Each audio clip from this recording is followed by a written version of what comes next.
Coby was it the realization that the calf is just not going to be ready? Was it the condition, or did he have some kind of setback that made you guys go, oh? No, it just wasn't a setback. I think that I mentioned to you guys the ramp-up period the hurdle was on the treadmill running, and once he kind of got past that, he was able to get on the court and then start running and moving, which he did do that. I think Casey maybe mentioned to me before the Minnesota game, he was out there moving around, running, which is fine. Then the next step was, okay, we got to get him in practice, which he did do, and he went through the majority of it on Saturday.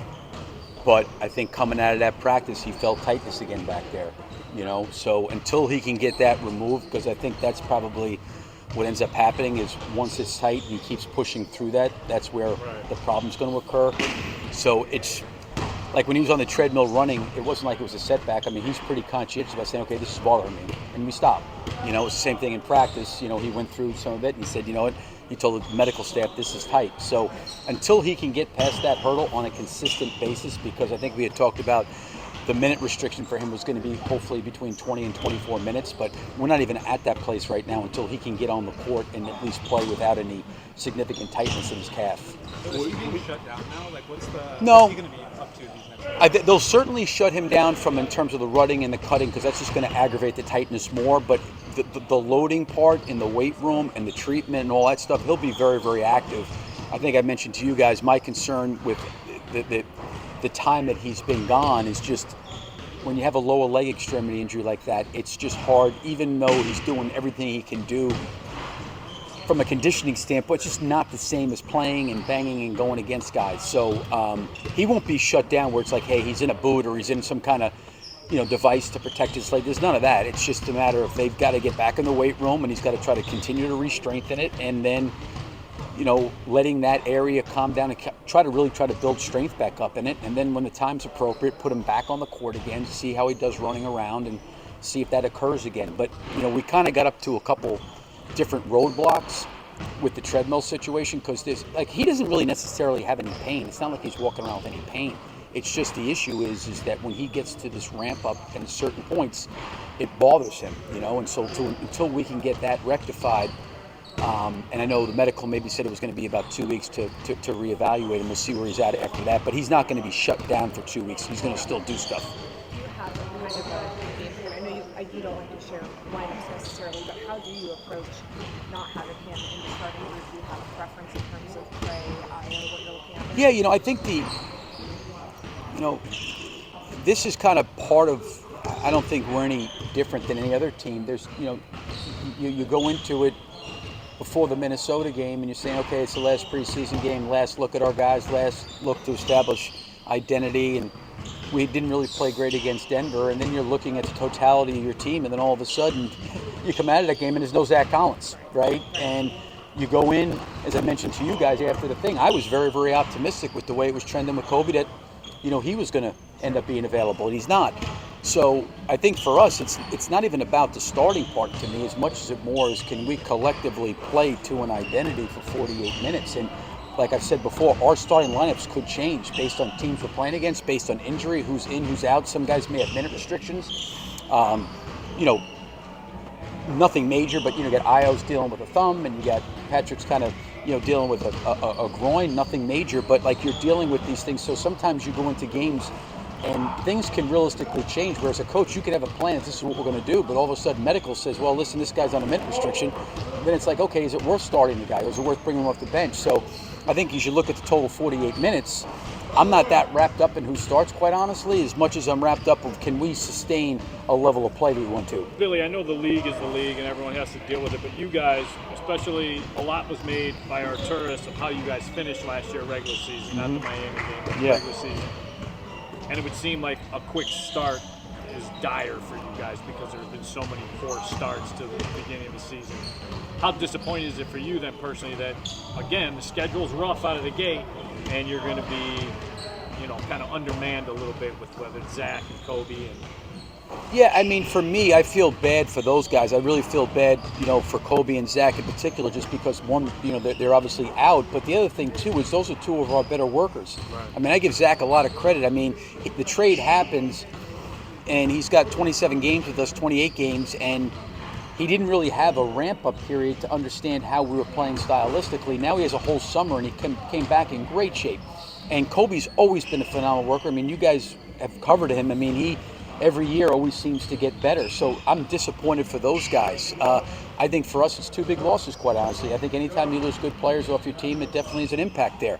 But I've talked to these guys that, we've got to utilize our depth as best as we can. And to your point, you always want to get off to a good start during the year. But listen, we're playing. The opening part of the schedule is hard.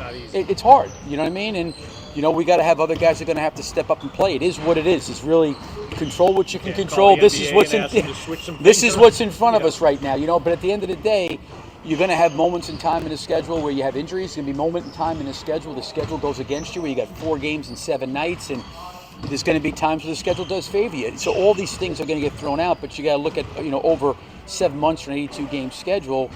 Can we play and control the things that we can control to the best of our ability? So is it ideal with those 2 guys being out? No, but God willing, come 7 o'clock on Saturday night, that ball's getting thrown up. And whoever's there suited up needs to go out and play, and we all need to do that. Really, it feels like one of the trickle-down effects of Coby being out is maybe modest as usage from what we've seen in the preseason. I'm not sure if you expect that to carry on these next few weeks, but assuming Coby comes back in 3 weeks, a month, how do you preserve what Modest has done in the preseason and in these next few weeks? In terms of when Coby comes back? Yeah, I don't think that we really, listen, we don't have the kind of team that, we're quote-unquote and I don't mean like isolation in terms of just holding the ball for 24 seconds. When I'm saying isolation, I mean the ball's in a guy's hands and, okay, you go make the play. I don't think our team's like that. So we've got to be predicated on ball movement and player movement. And, I want Modest to be as aggressive as possible, with Coby or without Coby. There's going to be 5 guys out there, and in a lot of ways, certainly you're going to run things for a Coby, for a Modest. You do that, but in the course of the way we're playing pace and speed-wise, when you get into trying to manufacture a guy's usage rate, the first thing that goes down is your pace and your tempo and your speed. We've got to play fast. I said this last year, if we don't run, we're done, and that's definitely the case this year. And the next part for us, and we talked about that after the season was over and going into this season, we got to be a lot more physical defensively. So I don't see Coby coming back. Coby's always been a good team guy, so is Modest. They need to learn to play with each other. And it's not going to be, hey, your turn, my turn. We got to do it collectively with 5 guys on the court as best we can, because we just don't have what I would consider put the ball in a guy's hands and just let him go and make a play. It's just not built that way. Billy, I have some macro questions. Well, what would you consider as a successful season for the Bulls this season? Well, listen, I understand it's a totally result-orientated, driven business. I totally get that, and you're going to be measured by the wins and losses and your record and those kind of things, right? And I think that there are things you have to do. I think there are things that it's okay. I think there are things that you have to do to get the results you want. So, to me, the part is, can we play to an identity? Because I think the identity gives us the best opportunity to get the results we want. But I'm not going to sit here and start to speculate over 82 games what our record's going to be or where we're going to be. We got to play the games, and we got to obviously earn it and prove it. So to me, can we add on to take another step, the physicality, the rebounding, the deflections? Can we take care of the ball? Those are things we have to do with a young team. They've got to understand the things that really go into winning, and we've got to establish that before we can start talking about what kind of results we want. I know there's teams around the league that are in a position where the season starts and they know, okay, this is where we're expecting to be, a deep playoff team. We haven't made the playoffs, so for me to maybe make a comment like that, we got to prove that first. So I think everything for us is about what we can prove, and I do know this, that we played, I think, offensively in a way, speed and pace-wise, that was good for our team, But here's the other thing, too, is our effective field goal percentage on offense was 11th best. And our effective field goal percentage, I think, on defense was like 12th. Well, why are we 24th or 25th on offense, and why are we 24th or 25th on defense?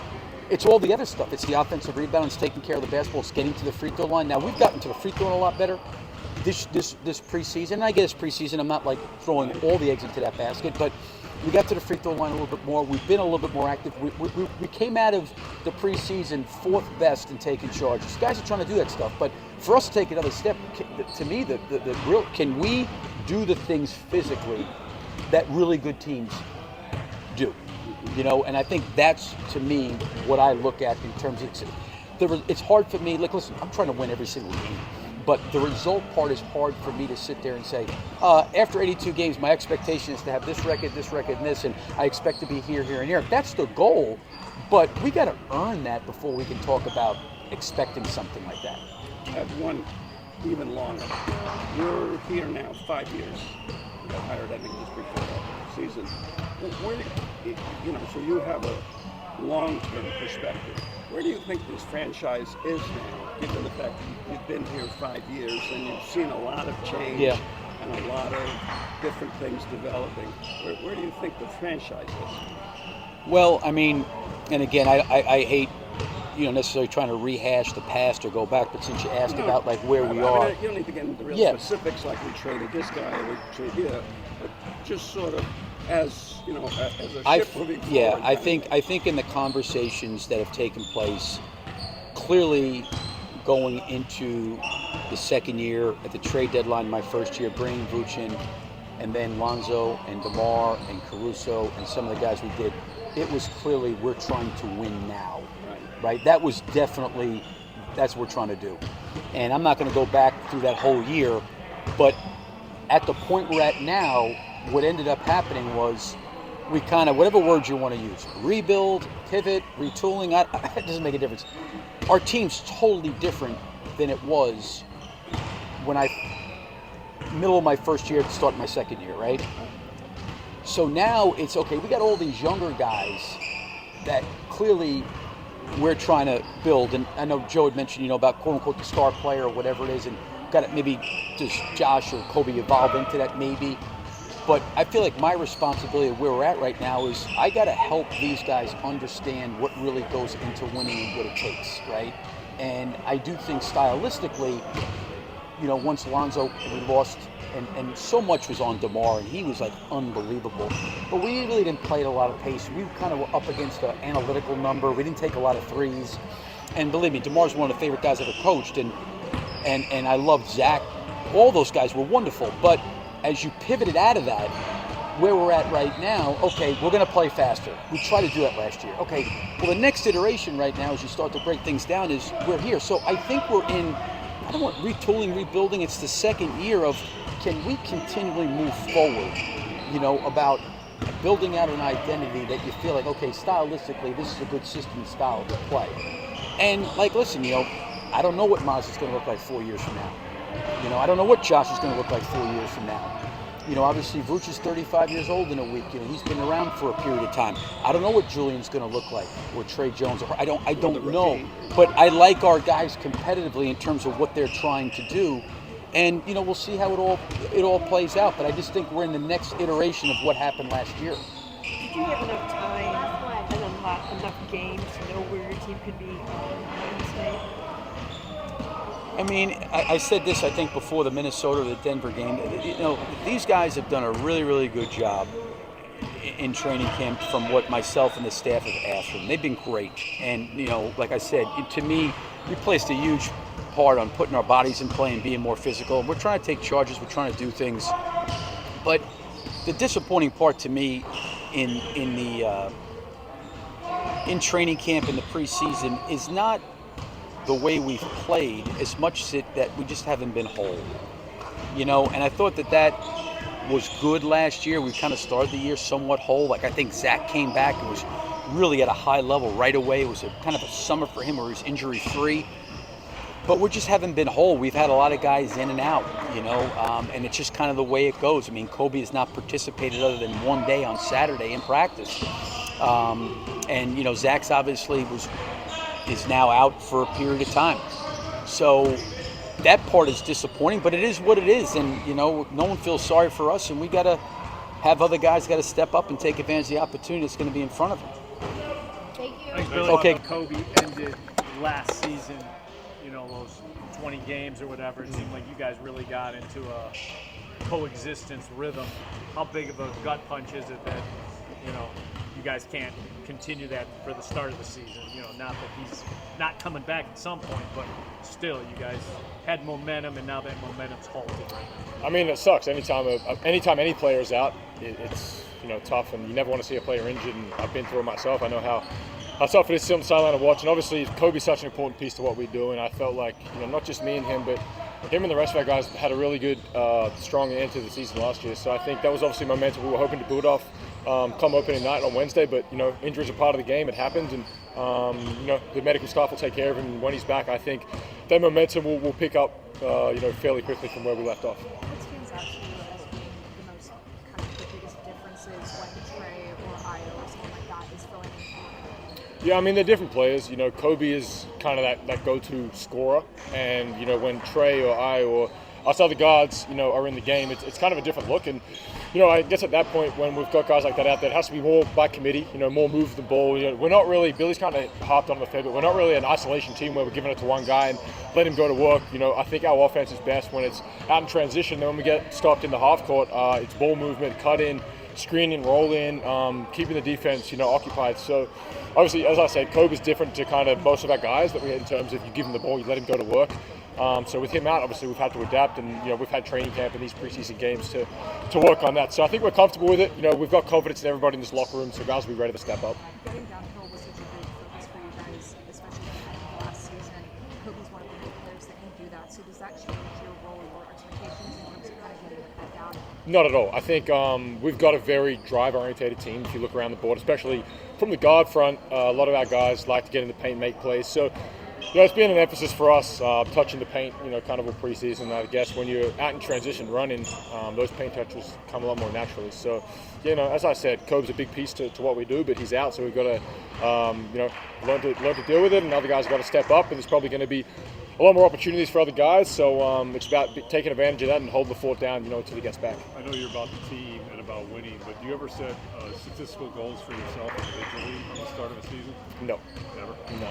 I never. I mean, stats, I think, they kind of come as a byproduct of the team. I think if you go out there, predetermining what you want to try and do with a night, it never goes well for anybody. So I learned that very, very quickly in my career. I think I remember sitting down with Mark Daignault, and we had this exact conversation about there was games where I, not statistically, but go out there and it felt like I was predetermining what I wanted to do. So very early on in my career, I learned, it's not the way to go about it. And no, I never set a statistical goal for start of the season, start of a game, or nothing like that.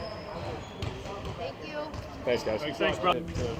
Zach, and the latest news on Coby, that you guys at least be a couple weeks without him to start the season, and which obviously is an important start for this team. Right. Yeah, it's definitely a bummer being without Coby and our big fella Zach.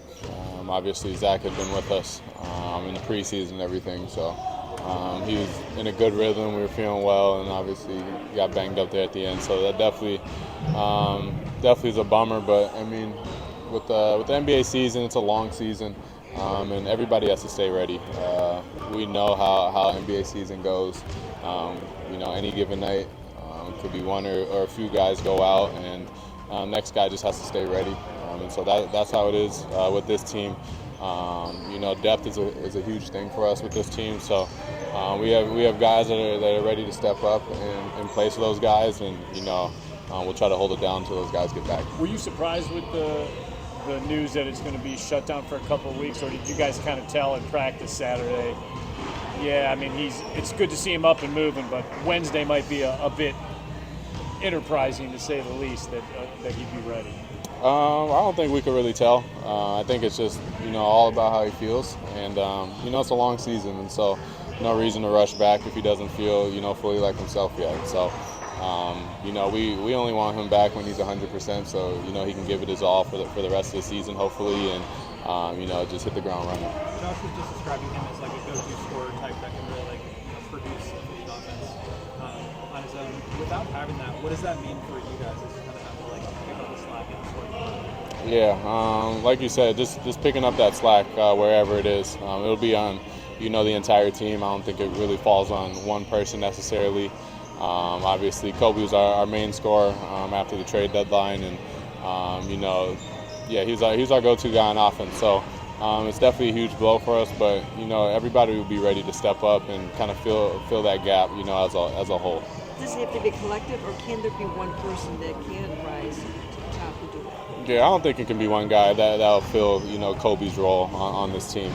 He was our main scorer there at the end of the year for us, and when we were getting things going there in the second half of the season. So it'll definitely be as a group until we get him back and get things going again. But in the meantime, we're all ready to step up and try to fill that role however we can. The fact is that you haven't had him play games or in training camp very much. Is the fact that you kind of know what you have right now without him? Yeah, for sure. That's a piece of it, is that we've been able to play games now without him. We've been, obviously practicing without him as well, and so, that's a positive on things, is that we've been able to kind of play without him so far and see, where guys kind of fill in and who's doing what and things like that. But yeah, we'll continue to just try to pound away at this thing. Are you kind of interested to see what you guys are going to be able to do Wednesday night against Detroit? Yeah, I think we all expect. We know what we're gonna do. We've kind of been building this thing since September now, and so we're ready to just play games now. We've been at it in practice for a little bit, going against each other. Had a few preseason games as well, but we're ready for the real thing to get going and get out there. Thank you. Thank